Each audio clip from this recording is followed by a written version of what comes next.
Hello and welcome to Recyclist. It's July 14th, 2025. I'm your host, Eric Provost, and this is your weekly roundup of all the biggest news stories from the world of waste, gas, and energy, presented by Diamond Scientific. First things first, and as always, let's take a quick look at the stock market and 5 stocks on the move from this past week within the world of waste, gas, and energy. Going into this past weekend, Evergy Incorporated was sitting at $68.96 per share. Clean Energy Fuels Corp was up to $2.19 per share. Opal Fuels Incorporated had reached $2.51 per share. NextEra Energy was sitting at $74.40 per share. And lastly, Black Hills Corp was at $49.13 per share. But moving into the news, far and away the biggest story from this past week was the signing of the One Big Beautiful Bill Act into law, prompting reactions from across the waste and energy sectors. The executive director of the American Biogas Council, Patrick Serfass, released a statement saying, in part, quote, "The American Biogas Council commends President Trump for his work to ensure Congress's timely action on the One Big Beautiful Bill Act, as we applaud Congress for recognizing the critical role biogas plays in meeting America's growing energy demands while creating jobs and supporting farming communities. The Act contains several helpful provisions for the biogas sector, acknowledging the enormous potential of recycling decomposable waste from farms, food systems, and wastewater treatment plants to produce reliable American-made energy that both generates electricity and fuels the transportation sector." End quote. However, in other news, Hydron Energy recently secured its first order for its brand new so-called Interruptor mid-biogas upgrading plant, this coming from Ontario. The company promises to slash upgrading costs by up to 50% while significantly improving carbon intensity values. This new technology arrives as numerous Ontario biogas facilities are seeking more profitable alternatives to expiring contracts. CEO Sohail Kiavi said, quote, "We're thankful our customer is adopting the most advanced biogas upgrading system available. Our team has worked hard to develop and commercialize this breakthrough solution." End quote. And up next, according to a new report from Market US News, the global water and wastewater treatment market is now projected to reach approximately $551.4 billion US by 2034, up from $322.8 billion in 2024, growing at a compound annual growth rate of 5.5% between 2025 and 2034. In 2024, North America led the market, accounting for a dominant 47.2% share, with revenue valued at $152.3 billion.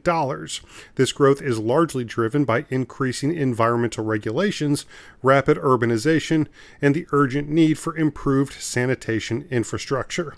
And sticking with wastewater for just a moment, the latest Hurricane Helene relief package is sending $16 million to Canton, North Carolina for the construction of a new wastewater treatment plant.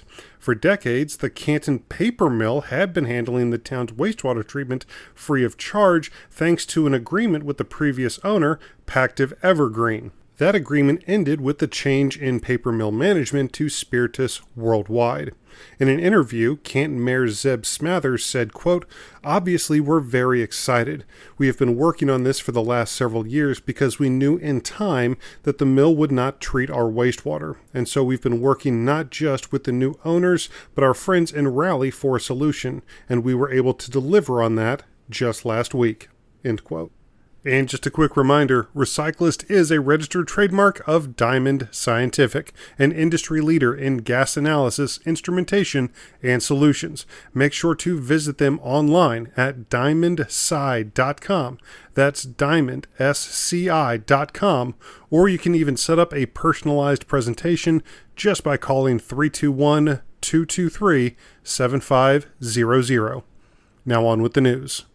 And up next, renewable energy firm Gevo Incorporated has announced a major financial milestone with the sale of $40 million in new non-recourse tax-exempt private activity bonds.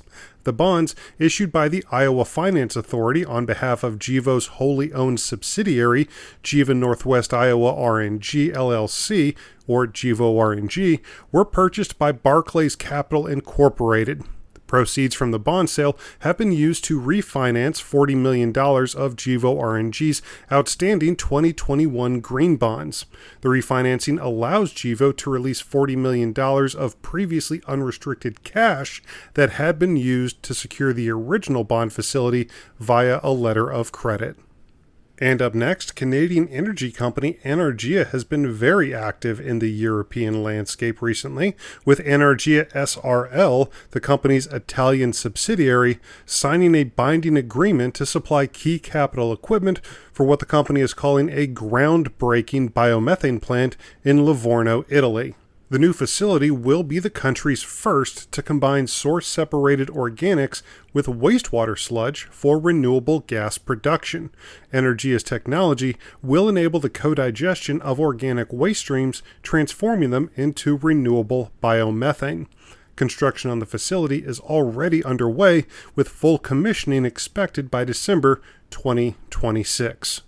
The total project investment is valued at approximately 25 million Canadian, with Anaergia set to recognize revenues of $3.2 million Canadian from the contract.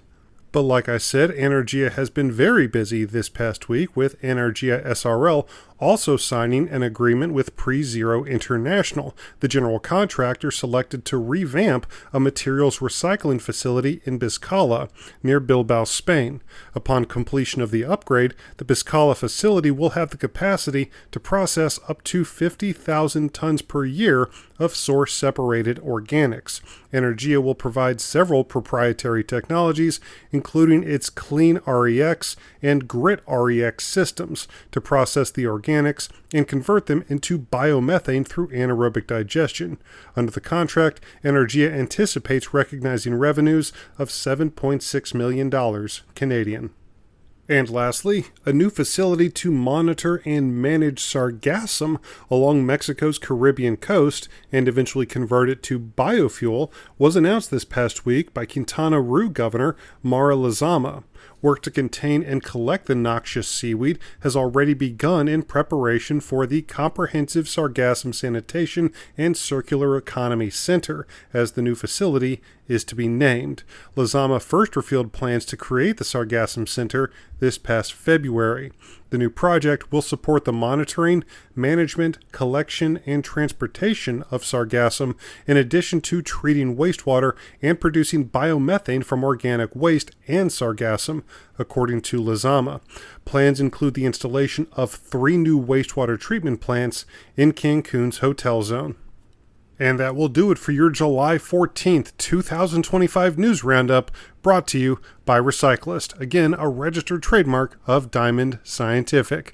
I've been your host, Eric Provost, and we will see you back here next week for another brand new episode of Recyclist. Thank you.